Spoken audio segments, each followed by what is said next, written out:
You have no idea the position you're putting this family in, Olivia.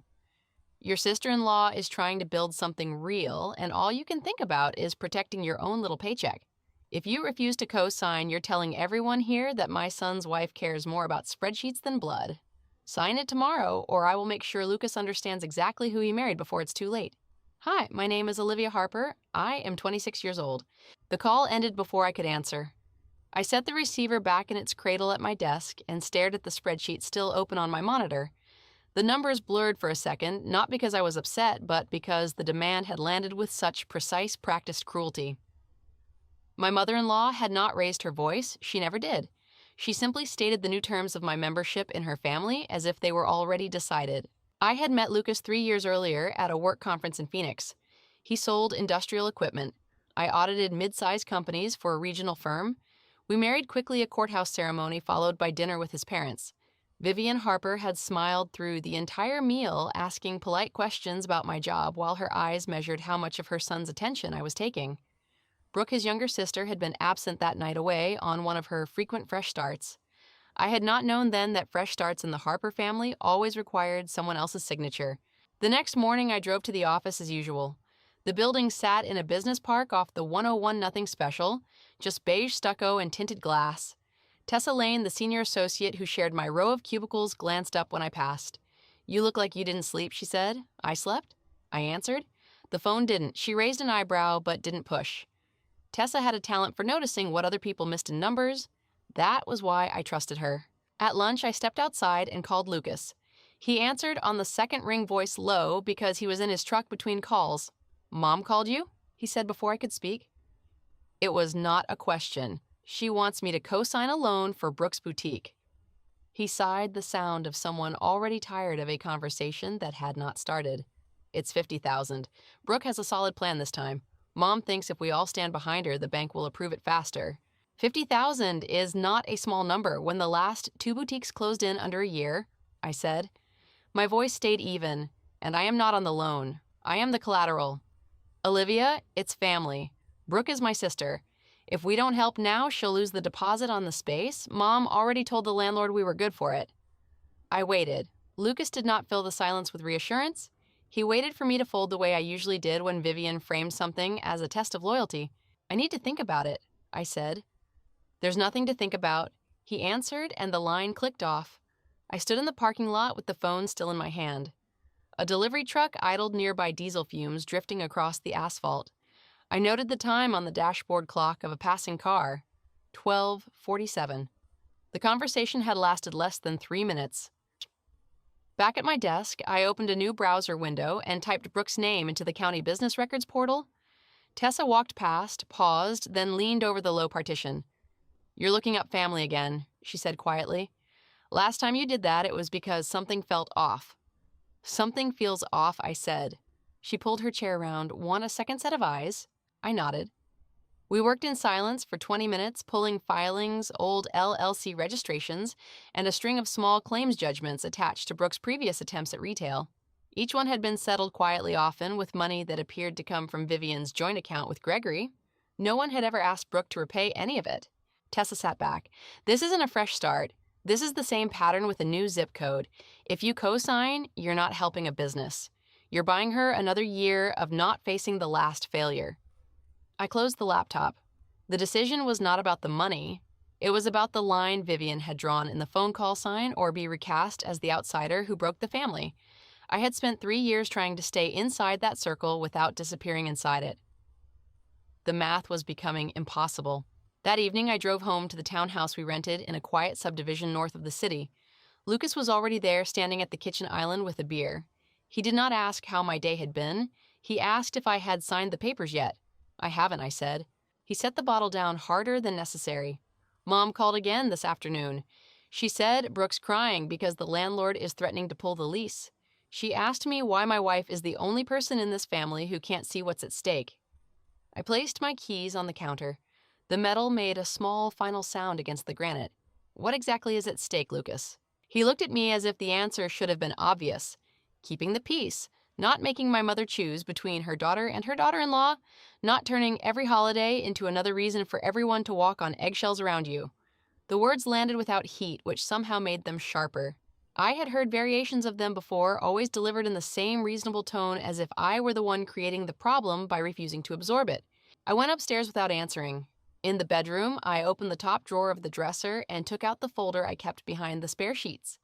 Inside were the statements from our joint accounts, the lease we had both signed, and a single page I had printed months earlier when I first noticed small transfers moving from our savings into an account I did not recognize. I had never asked Lucas about it. I had told myself it was probably something for his parents, something temporary. I sat on the edge of the bed and stared at the page until the numbers stopped swimming. Then I picked up my phone and texted Tessa. Can you pull the public records on any trusts or transfers connected to Vivian or Gregory Harper quietly? She replied, 2 minutes later, already started, call you in the morning, call you in. I turned the phone face down. Downstairs, Lucas had turned on the television. The sound of a game drifted up the stairs. I stayed where I was listening to the ordinary noises of a house that suddenly felt like it belonged to someone else. The next morning, Tessa called before I reached the office. You need to see this, she said. There's a notarized document filed last month. It looks like a draft agreement that puts your name on a line next to Brooks for a much larger amount than $50,000. Vivian's signature is already on it. So is Gregory's. Yours and Lucas's are blank. I pulled into the parking lot and sat with the engine running. Where did you find it? County Recorder's Office. It was uploaded as a supporting document for a different filing. Someone scanned it and attached it by mistake or maybe on purpose. Either way, it's public now. I thanked her and ended the call. The building in front of me looked the same as it had yesterday. The sky was the same washed-out Arizona blue. Nothing outside had changed, but the ground under my feet had shifted without warning. I walked inside, nodded at the receptionist, and went straight to my cubicle. The spreadsheet from yesterday was still open. I minimized it and opened a new document. I typed the date at the top, then stopped. There was no sentence yet that felt large enough to hold what I was about to do. My phone vibrated on the desk. Vivian's name appeared on the screen. I let it ring until it stopped. A moment later, a text arrived. We're all at the house. The papers are ready. Don't make this harder than it has to be. I read it twice, then I placed the phone in my top drawer and closed it. Tessa appeared at the partition. You okay? I will be, I said. She studied my face for a second, then nodded once and returned to her own screen. I opened my email and began drafting a message to Daniel Cross, the attorney, whose card I had kept from a networking event 2 years earlier. I did not know yet what I would ask him to do. I only knew that I needed someone outside the circle to look at the document Tessa had found before I decided whether to sign anything at all. The cursor blinked on the blank subject line. I typed 3 words and paused. Subject, I need to understand what I'm being asked to sign. I hit send before I could second guess it. Then I stood, picked up my bag, and walked out of the building. The sun hit my face the moment I stepped through the doors. It was still morning. The day had barely begun, and already the version of my life I had been living felt like something I had only been renting. I drove toward the address Vivian had texted. I did not know what I would say when I arrived. I only knew that whatever happened next, it would not be the quiet surrender she expected. The papers could wait. First, I needed to see the faces of the people who had already decided what my answer should be. I arrived at the house and knocked. The door opened before my knuckles finished the second tap. My mother-in-law stood in the entryway, holding a manila folder against her chest, like a shield she had already decided I would not be allowed to see. You came, she said. The words carried no warmth, only the satisfaction of someone whose prediction had proven correct. The papers are on the dining table. Brooke is waiting. I stepped inside without answering. My husband sat at the head of the table, elbows on the wood, staring at his phone. My sister-in-law occupied the chair to his right, eyes, red but dry, the picture of someone who had practiced looking fragile. My father-in-law stood near the window with his back to the room, hands clasped behind him. My mother-in-law placed the folder in front of me and opened it to the signature page. 50,000, standard cosigner language. You and Lucas both signed. The bank releases the funds tomorrow, and we put this chapter behind us. I did not touch the papers. I saw a different document this morning, larger amount, already notarized on your side and my father-in-law's. My name and Lucas's left blank. Would you like to explain why that version exists? The room went still. My sister-in-law shifted in her chair. My husband's thumb stopped scrolling. My mother-in-law's mouth tightened at the corners, the only crack in her expression. You've been busy. I should have expected that from someone who counts other people's money for a living. The document I saw ties the larger sum to covering an old judgment, I said. My voice stayed level. Not a new boutique, an old debt. I would like to know whose debt it actually is before I put my name on anything. My sister-in-law let out a short, brittle laugh. Of course, you would turn this into an audit. You can't just help, you have to investigate first. My mother-in-law ignored her and kept her eyes on me. That other paper was an internal draft. It has nothing to do with what we are asking you to do today. Sign the one in front of you, and the rest stays between family. My father-in-law turned from the window. He did not look at me. It's a simple transaction, Olivia. Families do this for each other. I looked at my husband. Did you know about the larger document? He met my eyes for half a second, then looked back at the table. Mom showed me a version last week. I told her we would discuss it. That is not what I asked. He exhaled through his nose, the sound of someone forced to choose sides in public. I knew there was more than 50,000 involved. I did not think it mattered. The point is to get Brooke on her feet so she stops needing help every 6 months. My sister-in-law pushed her chair back. I do not need to sit here and listen to this. If she does not want to be part of this family, she can say so. My mother-in-law raised one hand without looking at her. The gesture silenced the room more effectively than any raised voice. She leaned forward slightly, the folder still open between us. You have 2 choices, she said. You sign, we move forward, and everyone remembers that Lucas's wife stood with us when it counted. Or you refuse, and I stop protecting you from the conversations that happen when you are not in the room. Lucas deserves to know what kind of partner he chose. So does everyone else who cares about this family's reputation. I closed the folder. The sound of the paper sliding against itself was the only noise for several seconds. I am not signing anything tonight, I said. I am going to have an attorney look at both versions. If the larger amount is truly just family support, there should be no problem showing the full terms. My mother-in-law straightened. The satisfaction in her face had vanished. What replaced it was colder and more precise. You are making a mistake that will cost you more than money, she said. When this falls apart, and it will remember that I offered you a way to stay inside. I stood. My husband did not stand with me. My sister-in-law looked at the ceiling as if the conversation had already exhausted her. My father-in-law remained at the window. I walked to the door. No one followed me out. In the car, I started the engine but did not pull away immediately. My phone lit up with a text from Tessa. Call me, now. I put the call on speaker as I drove toward the main road. The judgment Tessa found was not Brooks, she said without greeting. It was filed against Gregory's old company 2 years ago. The plaintiff is a supplier who never got paid. The amount was settled quietly last month through a new LLC registered under Brooks' name. The money trail stops at a personal account that matches the routing numbers on your joint statements, small transfers, nothing that would trigger a flag on its own. But they add up. I kept my eyes on the road, so the boutique loan is cover for the old debt. Correct. And the larger document you saw, it lists you and Lucas as guarantors for the full settlement amount plus interest. If anything goes sideways with Brooks' new business, the bank can come after your personal assets first.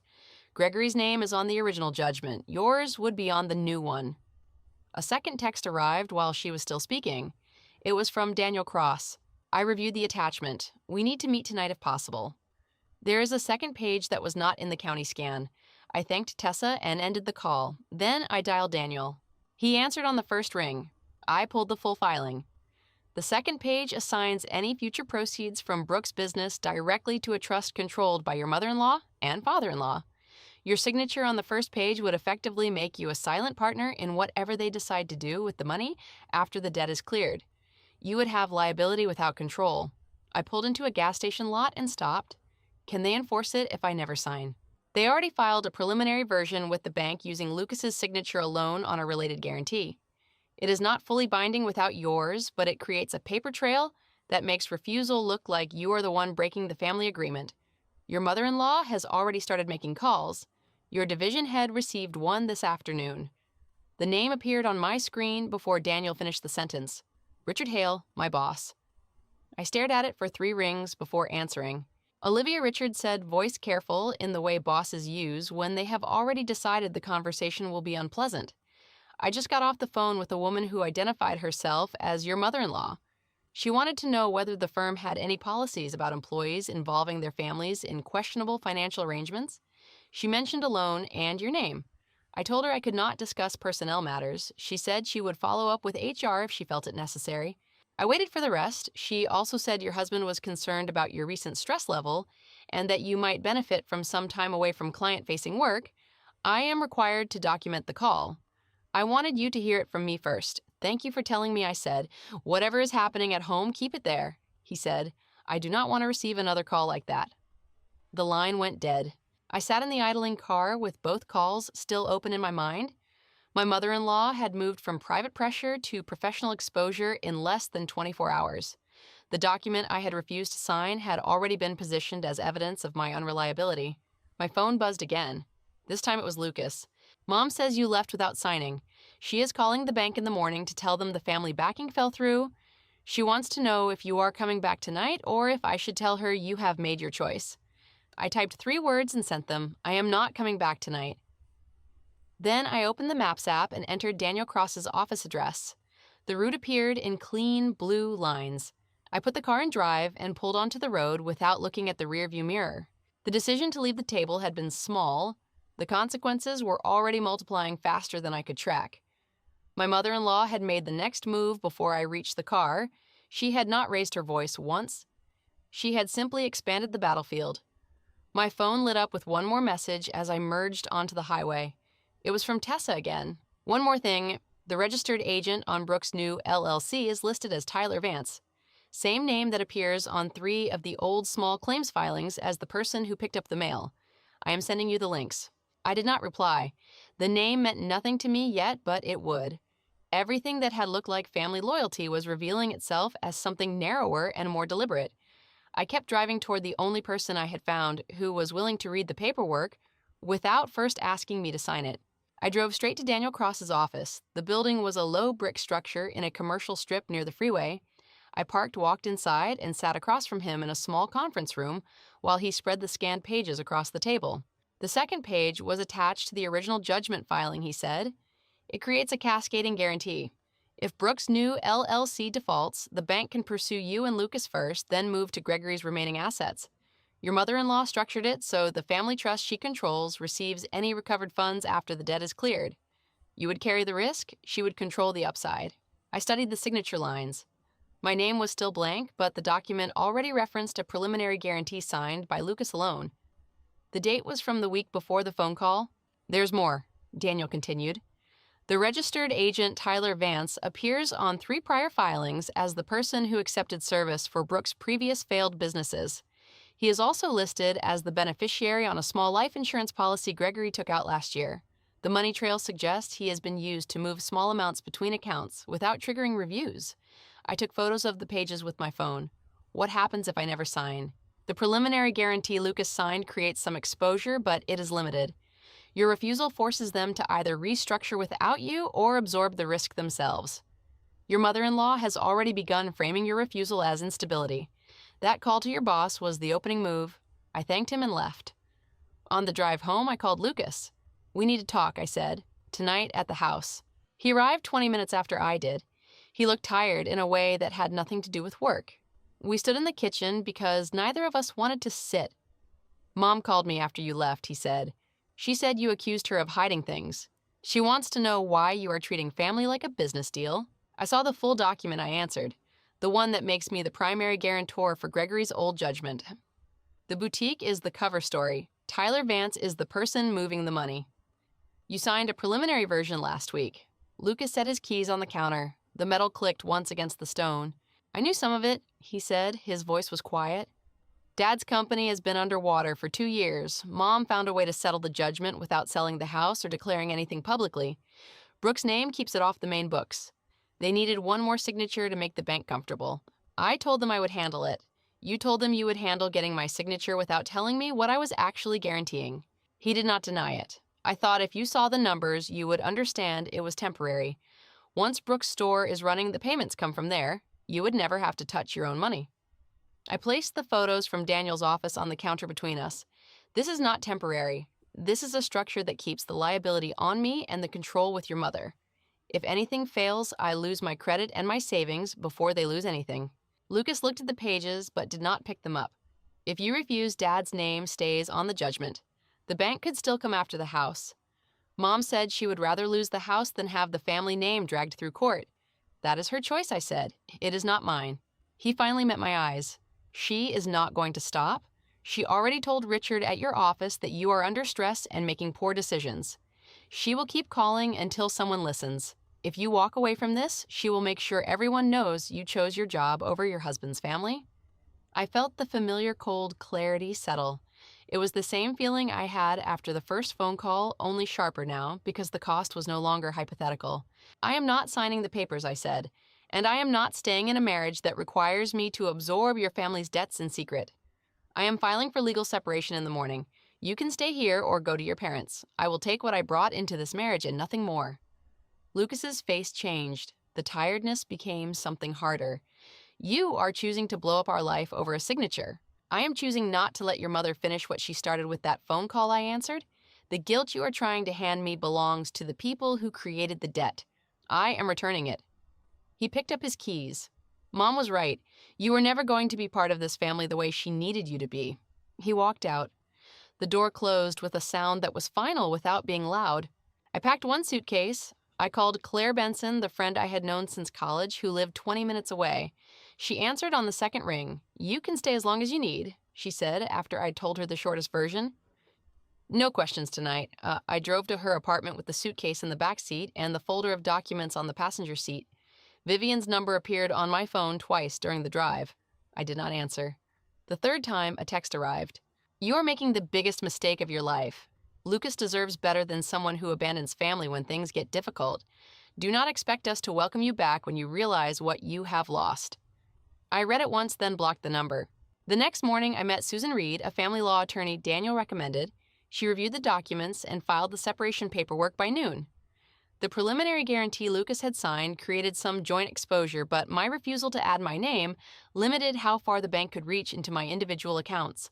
Susan explained the process in clear, unemotional terms. I signed where she indicated and wrote the check for the retainer from my separate savings. Richard Hale called that afternoon. HR received a formal complaint from your mother-in-law this morning. She alleges you are involved in family financial impropriety that could affect client trust. I am required to open an inquiry. You will need to meet with them tomorrow. I will be there, I said. The meeting with HR was short. I brought copies of the documents Daniel had shown me and a statement that I had refused to participate in any arrangement that placed my name on undisclosed liabilities. They noted everything. 2 weeks later, I received a letter stating the inquiry was closed with no findings against me. The complaint had been deemed a personal family matter with no evidence of workplace misconduct. Richard never mentioned it again, but the distance between us remained. Lucas moved his things out over the following weekend while I was at Claire's. He left a note on the kitchen counter. It said only that he hoped I would reconsider before the separation became permanent. I did not reply. 3 weeks after I left the house, I found a small one-bedroom apartment in the same complex where Claire lived. The rent was higher than our townhouse had been, but it was mine alone. I transferred my name off the joint accounts and opened new ones. The process was administrative and cold, which suited the way I felt about it. Vivian never contacted me directly again. Lucas sent 2 more texts over the next month, both asking if I had changed my mind. I answered the second one with a single sentence: I have released the guilt you asked me to carry. That is all I have to give. He did not write back. I continued working at the firm. The inquiry left no mark on my record, but I knew some clients who knew the Harpers socially had heard versions of the story. None of them asked me about it. I stopped attending the occasional after-work gatherings and focused on the audits in front of me. Tessa never brought up the Harper filings again unless I asked. She understood the boundary without needing it explained. The guilt I had carried for 3 years did not disappear in a single moment. It faded in small, ordinary increments. It left when I stopped checking my phone for messages from Vivian. It left when I signed the lease on the apartment without wondering what Lucas would think. It left when I realized I no longer rehearsed explanations for why I had refused to sign. The version of myself that had tried to stay inside the circle by absorbing its costs was gone. What remained was quieter and smaller, but it belonged entirely to me. I still see Lucas's name on legal documents occasionally. The separation will become a divorce when the required waiting period ends. I have not contested anything beyond protecting my own credit and savings. He chose to remain aligned with his mother's version of events. That choice was his to make. My choice was to stop participating in it. My mother-in-law won the battle she defined. She kept her son inside the structure she built. She kept the family narrative intact by casting my refusal as betrayal rather than self-protection. I did not fight her for control of that narrative. I simply stepped outside it. The price was the marriage I had tried to build inside her rules. The gain was the absence of the constant low-grade dread that I would one day be asked to sign something that destroyed the life I had earned. I accept both the price and the gain. They are the same fact viewed from different sides. Thank you for listening to my story. If someone in your life has turned the word family into a contract you never agreed to sign, ask yourself what you are actually being asked to surrender. I chose to surrender the illusion that I could keep the peace by disappearing inside someone else's debts and expectations. The peace I found afterward is smaller than I once imagined, but it is mine.